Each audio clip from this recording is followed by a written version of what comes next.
ಮೊದಲು ನಾವು ವಿಶ್ವದ ಹಲವಾರು ಇಂದು ನಾವು ಅಮೆರಿಕ ಸಂಯುಕ್ತ ಸಂಸ್ಥಾನದ ದೇಶದ ಪೌರತ್ವದ ಬಗ್ಗೆ ಅಧ್ಯಯನ ಮಾಡೋಣ.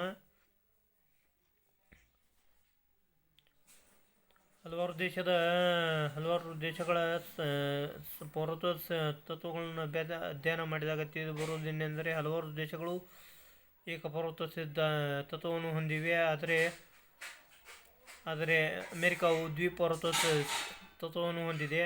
ಅಂದರೆ ಪ್ರಜೆಯು ವಾಸಿಸುವ ದೇಶದ ಪೌರತ್ವ ಮತ್ತು ನಾಗರಿಕರು ವಾಸಿಸುವ ಆಯಾ ರಾಜ್ಯದ ಪೌರತ್ವವನ್ನು ಕೂಡ ಹೊಂದಿರುತ್ತಾರೆ. ಅಂದರೆ ಒಂದು ರಾಜ್ಯದಿಂದ ಇನ್ನೊಂದು ರಾಜ್ಯಕ್ಕೆ ಪ್ರಯಾಣಿಸುವಾಗ, ಹೋದಾಗ ಅಥವಾ ಅಲ್ಲಿ ನೆಲೆಸಿದಾಗ ಆಯಾ ರಾಜ್ಯದ ಪೌರತ್ವವನ್ನು ಪಡೆಯಬೇಕಾಗುತ್ತದೆ.